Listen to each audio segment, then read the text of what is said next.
সবকিছু যেন নির্দিষ্ট কোনো এক গোষ্ঠীর হাতে সীমাবদ্ধ, আর আমরা এখানে ভুক্তভোগী, আমরা মজলুম। আমরা শুরু থেকেই দেখে এসেছিলাম যে ডাকসু কারা চাচ্ছে এবং কারা চাচ্ছে না। তবে ঢাকা বিশ্ববিদ্যালয়ের ওভারঅল সকল শিক্ষার্থীর দাবি হচ্ছে তারা ডাকসু নির্বাচন চায়, কারণ ডাকসু হচ্ছে একটা ক্যাম্পাসের সুষ্ঠু এবং গণতান্ত্রিক মাধ্যমে ছাত্র রাজনীতি চর্চার একটা মাধ্যম। সেই জায়গা থেকে সুষ্ঠু নেতৃত্ব উঠে আসার মাধ্যমে কিন্তু আসলে ডাকসু। সেই জায়গায় আমরা যখন অনেকেই অনলাইন অফলাইন কিংবা হচ্ছে কেউ ওই যে আমাদের প্যানেলের ভিপি জামাল উদ্দিন খালিদ সহ বিনিয়ামিন মোল্লা ভাই অনশন কর্মসূচিও করেছিল, এছাড়াও আরও অনেকে প্রোটেস্ট করেছিল, বিক্ষোভ মিছিল থেকে মানববন্ধন শুরু করে অনেকেই করেছিল। আমরা অনেক প্রশাসনিক মিটিং, তারপরে বাকবিতণ্ডার জটিলতা ফেস করেছিলাম।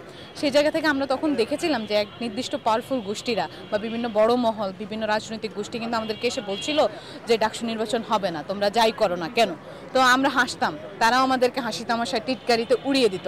আমরা হাল ছাড়িনি, আমরা এনেছি ডাকসু নির্বাচনকে, আমরা একটা গঠনতান্ত্রিক প্রক্রিয়ার মাধ্যমে এনেছি। পরবর্তীতে এখন আমরা দেখতে পাচ্ছি হাইকোর্টের তামাশা। আমার প্রশ্ন যে একটা মেয়ে হচ্ছে শিবিরপন্থী যে প্যানেল, শিবির সমর্থিত যেই প্যানেলে যে জিএস প্রার্থী SM ফরহাদ ভাইয়ের বিপক্ষে সে হচ্ছে একটা রিট করেছে বা একটা অভিযোগ দাখিল করেছে, সেই ভিত্তিতে একজন প্রার্থীতে থাকবে কি থাকবে না সেটা আদালত ডিল করবে। আদালত ডাকসু নির্বাচন বানচাল করার কে? ঢাকা বিশ্ববিদ্যালয় ছাত্র সংসদ নির্বাচন বানচাল করার এখতিয়ার অধিকার এই হাইকোর্ট বা এই আদালত কোন সাহসে দেখাচ্ছে? যেখানে ঢাকা বিশ্ববিদ্যালয়ের সকল শিক্ষার্থী হচ্ছে ডাকসু নির্বাচন চায়, তারা কাদেরকে প্রায়োরিটি দিচ্ছে? এই ক্ষেত্রে ওই মেয়ের রিট এবং পরবর্তীতে এই পদক্ষেপগুলোকে আমরা ষড়যন্ত্রমূলক হিসেবেই চিহ্নিত করছি, এবং আমরা এই জায়গায় যথেষ্ট সন্দিহান এবং শঙ্কিত যে এর পেছনে কোন মহল কাজ করছে। তারা যদি কাজকে চলমান রাখে, আমরা বলতে চাই আমরা রাজপথে প্রতিবাদ নিয়েও চলমান আছে। ভাবতে চাই সরকার আমাদের দেশ, আমাদের বিশ্ববিদ্যালয়, আমাদের হাইকোর্টও আমাদের, কিন্তু দুঃখজনকভাবেও আমরা যখন অধিকার সচেতন আন্দোলন, অধিকার আদায়ের আন্দোলনে এসে রাজপথে দাঁড়াই, তখন মনে হয় যে কিছুই আমাদের না, সবকিছু যেন নির্দিষ্ট কোনো এক গোষ্ঠীর হাতে সীমাবদ্ধ, আর আমরা এখানে ভুক্তভোগী, আমরা মজলুম।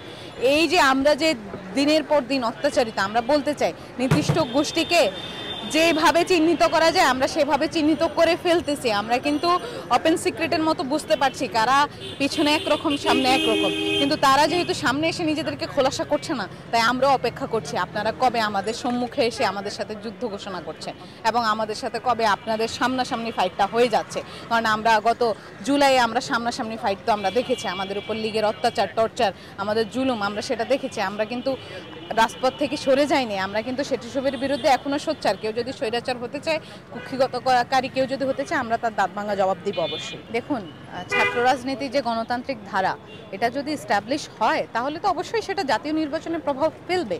কারণ স্টুডেন্টরা যখন সুষ্ঠু নেতৃত্বের বিকাশ ঘটিয়ে তুলতে পারবে এবং নেতাদেরকে সুষ্ঠুভাবে নির্বাচিত করে আনতে পারবে, তারাই তো ভবিষ্যতের নেতা, তারাই তো আমাদের ভবিষ্যৎ যে রাজনীতি, জাতীয় রাজনীতির কর্ণধার হয়ে উঠবে। সেই জায়গায় আমাদের জাতীয় রাজনীতি যারা এখন রাজনীতিতে এখন বহাল, যারা জাতীয় রাজনৈতিক দলগুলো, বড় বড় দলগুলো আছে, তারা কিভাবে তাদের বিশ্ববিদ্যালয়গুলোকে কর্মী বাহিনী বানাবে? প্রশ্নটা তো এখানেই তৈরি হয়। সেখানে অবশ্যই বলতে পারি ডাকসু নির্বাচনের প্রভাব জাতীয় নির্বাচনে অবশ্যই পড়বে। সেই জায়গা থেকে রাজনৈতিক দলগুলো, বড় বড় দলগুলো কিংবা গোষ্ঠীগুলা এই ডাকসু বানচাল করতে চায় কিনা, তারা আদতে এটাতে পায়তারার অংশ হচ্ছে কিনা কিংবা ষড়যন্ত্রের অংশ হচ্ছে কিনা, সেই জায়গায় তো আমরা অবশ্যই শঙ্কিত। তারা যদি এই জায়গায় ষড়যন্ত্রের অংশীদার হয়ে থাকে, তাহলে আমরা তো তাদের বিরুদ্ধে সোচ্চার অবশ্যই হব, কারণ তারা ছাত্র জনতার বিরুদ্ধে অবস্থান নেবে। কারণ ছাত্র জনতার দাবি বিশ্ববিদ্যালয়ের ক্যাম্পাসে লেজুর ভিত্তি বন্ধ করার দাবি।